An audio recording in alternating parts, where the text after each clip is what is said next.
Welcome to the Dissolutions podcast, brought to you by the Goethe Institute Ukraine.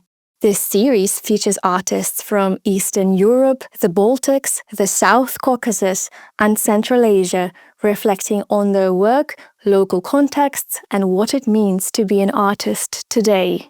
The podcast is part of Dissolutions Decolonial Encounters, a program exploring post-colonial practices across art, culture, and civil society.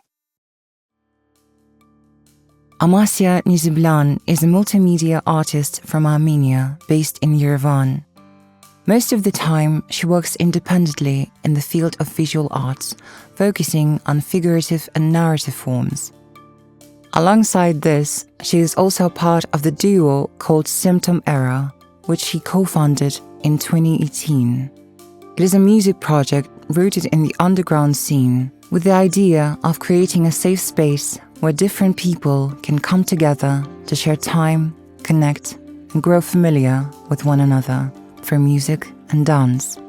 I think my core inspiration came from my grandparents and their grandparents, but basically I enjoy the process of observation, self-observation mostly, also the possibilities of working with stories, collective identity that a story can create. From a very young age, I did informal interviews with my grandparents. This was the main source of inspiration for me to explore identity. I started mostly visual research unconsciously as a visual diary, but then I decided to work on this concept more narrowly. I don't know a specific moment that I can say that I came to fully conscious understanding that I want to work with creative material, I want to have this kind of visual tools. But I think it was this alternative language for me to be able to communicate and to share these experiences that I experience and I'm sure a lot of other people experience.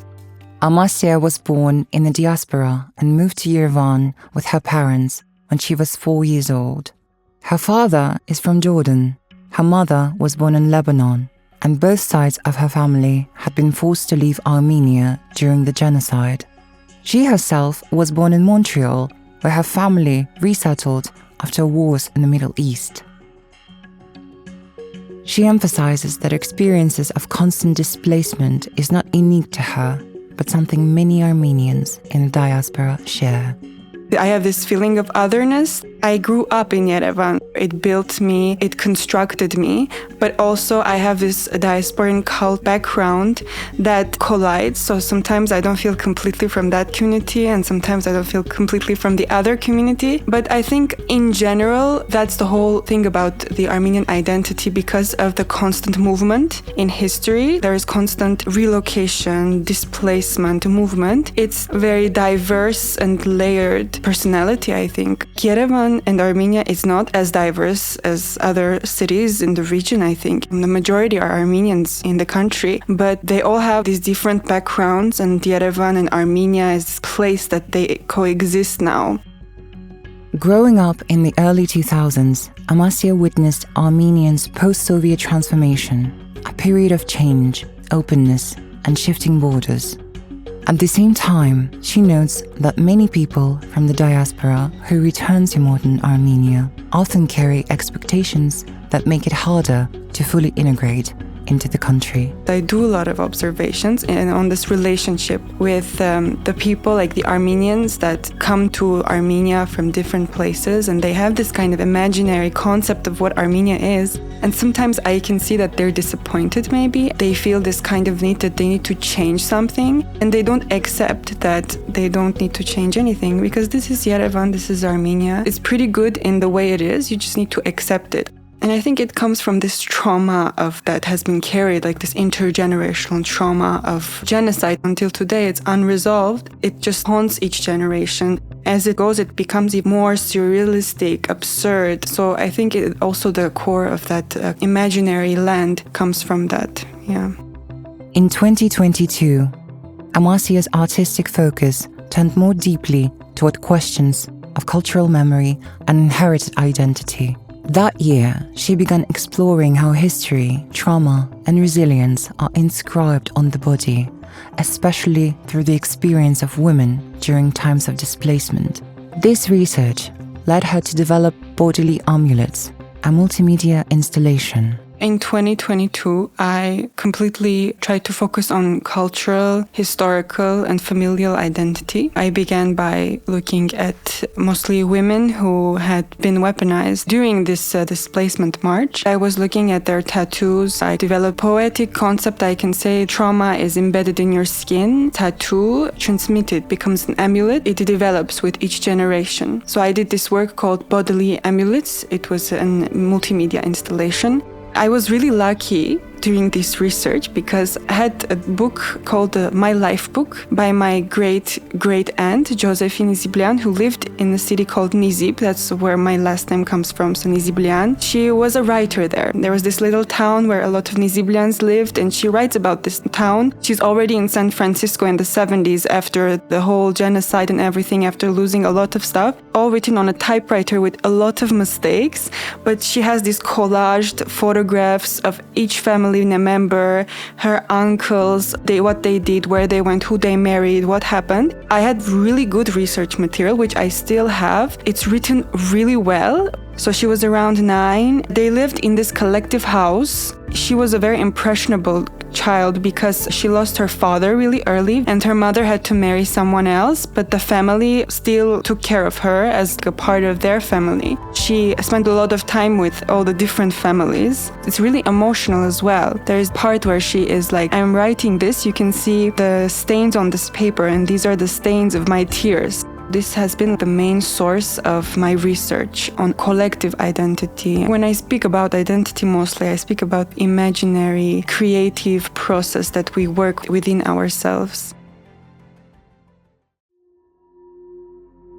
When reflecting on her sources of inspiration, Amassia points first to the everyday rituals and cultural practices that surrounded her growing up. Family traditions, ancient practices that go back to pre-Christian times and even earlier have survived and continue to influence her. At the same time, she acknowledges the impact of contemporary Armenian artists, many of whom have been her teachers and mentors, drawing her into the local scene and helping her grow as a part of a wider artistic community. For Amassia, art is also a way of creating space for care and healing. Confronted with an increasingly aggressive outside world, she sees art as an alternative language, one of that allows difficult subjects to be addressed more gently and openly. I think firstly, it's very important to learn vulnerability in art, especially to have this space to heal, to use it as this alternative tool to be able to talk about things in a way that can be more softer, more easier to digest. Art is a very, especially visual language, is a really strong tool that can be used for a lot of stuff and has been used for a lot of stuff for a very long time. For me, priority is the including the vulnerability and having this intersectionality, giving space to healing process. Her solo exhibition, Sopo Real, explored both healing and vulnerability. The show featured 26 works, including audio installations, video art, illustrations, and other media. It also became a meeting point for the Dissolution residency, which took place in Yerevan in February 2025. In February, when the group who visited Yerevan, they also happened to pass by my solo exhibition called Sopo Real, dedicated to the memory of the body and the body as a vessel. It was in Napak. I had the pleasure of having tour, informal discussion with them. Afterwards, I also participated in the event at the CSN lab. One of the local artists was presenting her projects in Dilijan, and I had time to chat with everyone. At the CSN lab, which hosted the residency in Armenia, Amassia met co-curator Kamila Smagulova, who later invited her to Almaty in the spring to take part in the second Central Asian residency. Learning more about the practices and approaches of local artists, Amassia found something that resonated deeply with her. It was a good opportunity for me to also see this reality because it's really close, but you're so disconnected. for me as an artist, having really a more intersectional understanding of the present lives. I think all three of us who are here are able to get very intense but very fulfilling information about the city's identity through the artist, through the architecture, and through the history, of course. During the first day, the first meeting, there were a lot of artists, especially artists who work with more experimental media, perspective of having this digital tool, and also the concept of ecosystems and including this dialogue of the problem with nature and person relationship in Armenia is really important. I see that a lot of artists here are really comfortable talking about that, talking about relationship with nature and how it has been and how it is now. On that theme, collaboration would be really good.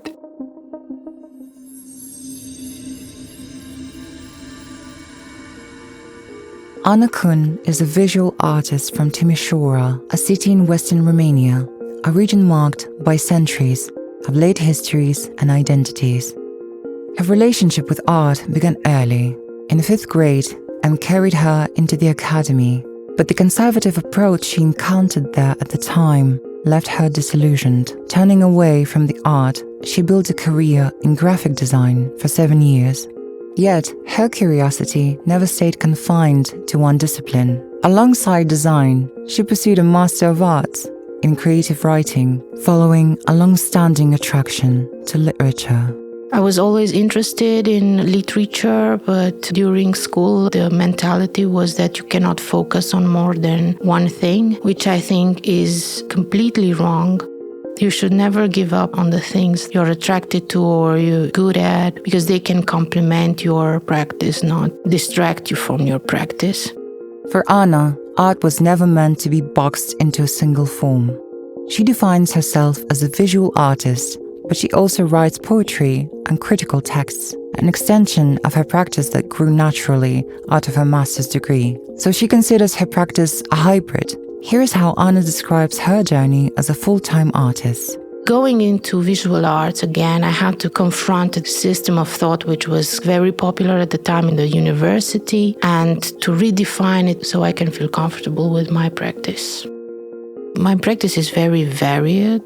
I think it's based in drawing and in text. I strive to do works which have an impact, but afterwards they kind of disappear. For instance, I did an installation with a bioplastic.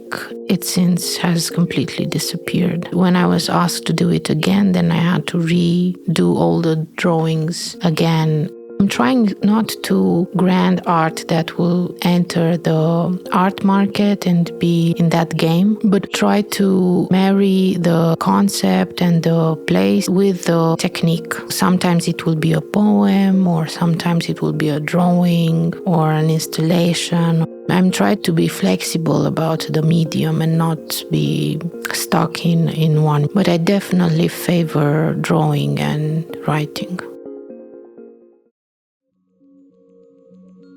Amid the shifting demands of the art world, Anna emphasizes the importance of staying true to herself and making sure each choice reflects her own values and principles. Since I've started working, I've always made work and actions against air pollution where I live. One of the main culprits of air pollution is a tire factory. When they contact me to do a collaboration, I said, I will only work with you if you move the factory from the city, if you allow the workers to unionize, and so on. So I made a huge list of things which I think are important. I didn't ask them to close the facility, which would have been fair. Of course, they didn't write back. Work or not, encourage initiatives which align with your moral principle. That's what I try to do.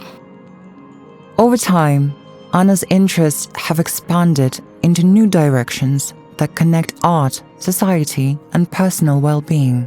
Mental health has become a central focus as she explores how artists can use creative work as a form of therapy for themselves and for others. Alongside this, she has developed a strong interest in food politics, questioning access, nutrition, and the habits that shaped everyday life. Her research also turns towards the layered history of her own region, with all its complexity. Through this lens, she investigates how identity can be explored without disfavoring some or glorifying others. I'm interested in the local histories. Timișoara and Banat region was part of the Austro-Hungarian Empire for 300 years. It's part of Romania for 100 years. It was part of the Ottoman Empire. So it has this mixed bag of identities. Some of them are glorified by the conservative part of the people. I'm interested to see how we can decolonize. How should we find our identity as a people and what multicultural really means. It should be a term to invite all cultures and all experience and not to be used to keep people out. The Dissolutions residency, held in Almaty in April 2025, made Anna feel welcomed from the very beginning. She describes the experience as both an honor and a source of genuine happiness. What she values most is the project's gentle, non-pushy way of working with participants. Speaking about her first impressions of Almaty, Anna described herself as wide open to new experiences. One discovery already made a strong impact: Half-Life, an audio installation by Kazakh artist Kamila Narisheva in collaboration with British artist Vicky Clark, dedicated to the remains of the Semey nuclear test site, the primary testing venue for the Soviet Union's nuclear weapons. I'm feeling like a sponge. It's just the early days, so I'm trying to meet as much as possible, see what everybody's doing. Then I will think about how does that fit. I saw last night audio installation, which I thought was amazing, and I loved it so much. It's a type of practice that I really enjoy. For Anna, collaboration is one of her principles. She values communal structures that prioritize care, flexibility, and organic exchange over rigid rules. She sees communalism as a way to help one another and discover new ways of being that feel natural and supportive. In her view, programs such as Dissolutions residencies can foster a new sensibility that resists hierarchies and builds more sustainable connections. And I'm a big fan of communal working, living. We should encourage this type of communalism. If it fits, try to help each other and to find new ways of being which feel natural to us. This type of programs form a new sensibility. On that new sensibility or newfound sensibility, we can build new networks which are different from what we are used to. In her collective, back in Timișoara, she and fellow artists practice communalism daily. Contributions are flexible based on what each member feels able to offer rather than imposed through strict demands. This openness has kept the group together for more than a decade.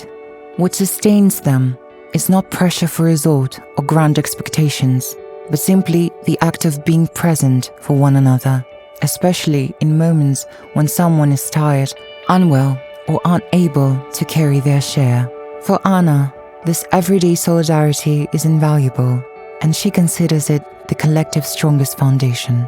Our collective is doing very well, is being a system of support for each other and sharing knowledge and food and responsibility in an organic way. Except for rent, we don't contribute equally. Each of us contributes to the collective whatever they feel like they can. No one is forcing other people to do anything. I think it's a model that is working very well for us. Maybe it cannot work for others, but it can be a way to start a collective, having the lowest expectations possible from others and then try to go from there. We've been doing this for 12 years, and I think this is the most important thing that has kept us together, trying not to push unreasonable results, not to have grand expectations of ourselves and our colleagues. Just be there, really be there for someone when they don't feel their best or they're too tired to cook. I think it's invaluable, this kind of support.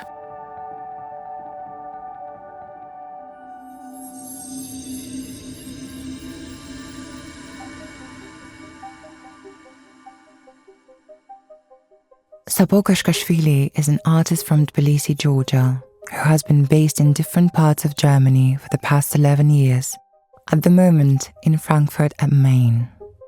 Her artistic approach is deeply rooted in her own experience as a first-generation migrant. Her work revolves around themes of migration, belonging, and the ways in which both individual and collective experiences shape memory. While she often works independently, her practice is also collaborative. She works with her partner Larry Banchaka and is part of the collective Communal 6x3, which she co-founded with her university friends. Sopo's projects are process-based and grounded in engagement with space. She primarily works with site-specific installations, often combining them with video and audio. Interviews are central to her practice. Whether conducted in one-on-one conversation or in a group settings, she collects spoken testimonies that become oral archives. These voices and stories, tied to questions of belonging, migration, and cultural identity, are then assembled into artworks that unfold as collective conversations. I feel like it's mainly about working with people and practicing the listening and sharing ways of working. For me, it's a personal topic because I left Georgia when I was 19. I work with my surroundings and people often ask me, like, where do you find the people that you interview? But for me, it's very natural surroundings. Either they're my friends or my friends' parents or someone I know. And then one person leads me to another person. This is a topic that I feel like I will dedicate my whole life in exploring of what it means to belong somewhere, because I have this like dual sense of belonging in Germany but also not belonging. And then going to Georgia, even though I have family and friends there that I grew up with, still the sense of belonging is not there because people perceive me as a European migrant when I visit. It's this funny duality that I fight with within myself but express it through my work.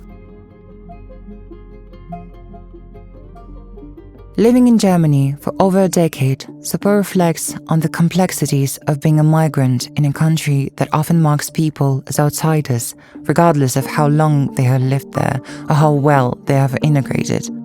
She describes the cliches and biases attached to Georgian identity in Germany and how these encounters have pushed her to reflect more deeply on her own cultural roots and the sense of belonging. At the same time, she points out the structural challenges of navigating German bureaucracy, especially as a freelance artist and as a woman, facing the realities of care work and motherhood. These reflections eventually led to her project Otherhood, where she explores the intersection between migration and motherhood. I present it in many different acts, and I continue to interview first-generation migrant mothers who came to Germany, had children there, and mainly first-generation migrant mothers who don't come from a European background. I'm interested in their perspectives and their story. It's not anything scripted, but more conversation between myself and individual mothers. I piece them together and I rework them with AI using artificial intelligence, voice cloning tools. Being a migrant mother without a European background, Sopo has faced many challenges, made even more precarious by working as a freelance artist. Beyond caring for a newborn, she had to navigate a maze of immigration offices and shifting laws. It demanded enormous strength to remain resilient and to keep moving forward despite the barriers. You have to be mentally very grounded and strong in order to, especially in the first year of your motherhood, and also to prove that you're worthy of staying in Germany, because you have to go through immigration offices. They don't really like that you don't come from there or you don't have European background and you gave birth there. And nobody tells you of how the procedure is that your child acquires either permanent residency or passport. It's like you have to find out through different channels how to go about it.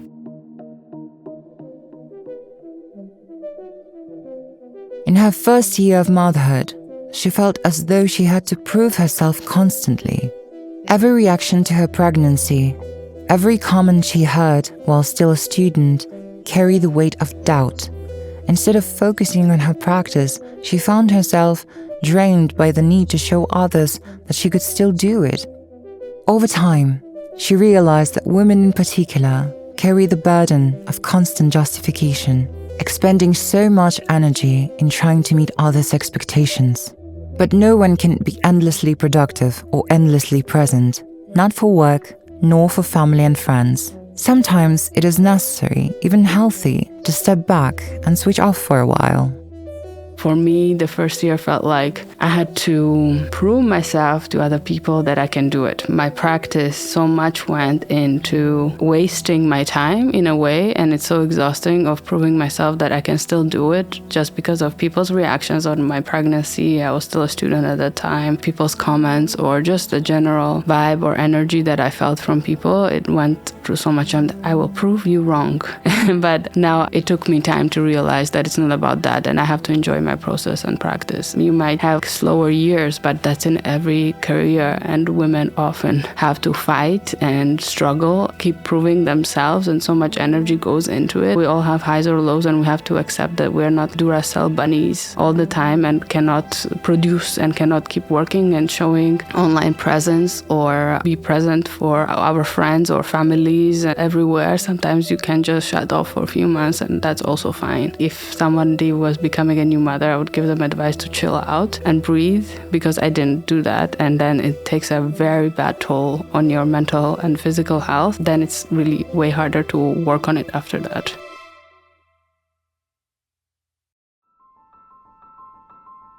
In April 2025, Sopo joined the Dissolutions residency in Almaty, together with Armenian artist Amassia Niziblian and Romanian artist Ani Kun. The moment she arrived in Kazakhstan, where the Russian language remained strongly present, she was reminded of her own childhood in Georgia.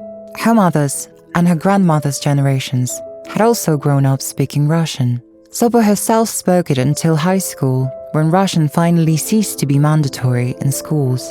She remembers the celebrations that followed, as people felt relieved to leave behind a language that had long been imposed upon them.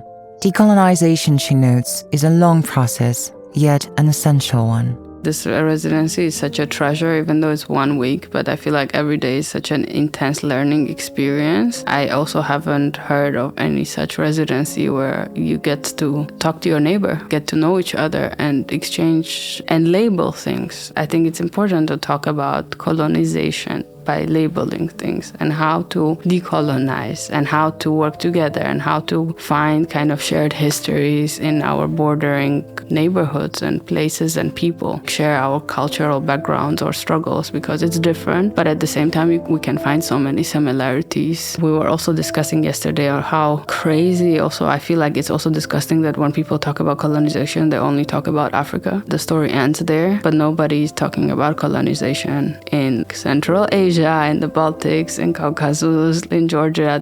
And also, in a way, we colonize each other. We'll have to talk about that, because it's not only Russia. If you take, for instance, Turkey and Armenia, it's happening. We also, I think, have to address that. There's global violence right now that has to be shattered. It's not first time globally we go through crisis in humanity, but I feel something always comes out of it, but someone also suffers the most during these times. I do have hope when everything is shaky, something good will come out of this, because even the fact that now we're sitting here and talking, it's already something. In the cultural sense of both Kazakhstan and Georgia, she observes a growing sense of unity, transparency, and solidarity. Small groups and communities are finding ways to exchange, to resist together, and to preserve together. Yet, Sopo believes this spirit must move beyond local boundaries. At least in cultural scenes, what I see in Kazakhstan or Georgia right now, there's a lot of unity and understanding and transparency of maybe in smaller groups or communities, exchanging and resisting together and persevering together, but it has to go across the borders. And I feel like that's going to be way more stronger stance I'm not saying we should all together start a revolution, but revolutionize our cultural identities together, because if we're fighting only locally, I don't think we're going to be as heard as we fight more globally across the borders. From solidarity, her reflections turn towards resilience. For Sopo, resistance cannot exist without joy. Art, she believes, cannot dwell only in despair. To counter fascism and authoritarianism, fear must be dismantled, and humor becomes a powerful tool. In Georgia, she sees memes and internet art mocking the government, undermining its authority through laughter. For her, this playfulness is not an escape, but a political act. We still have to have fun. We cannot just sit and cry and be depressed. I don't think that's also a solution. I think the fascism has to be made fun of, because the moment we start fearing it, that's the moment where it gets really scary. Humor is really important. This perspective naturally connects to her broader view of the artist's role. Beyond creating, she sees artists as deeply entangled in politics, whether they want to be or not. Artists take on different roles. Artists have always played a strong role in politics. We cannot escape it. We are in it. Thank you for listening to the Dissolutions podcast. Follow us for more stories from the region. Up next, Uzbek artists Zumrat Mirzaliyeva and Munisa Kholkhudjayeva.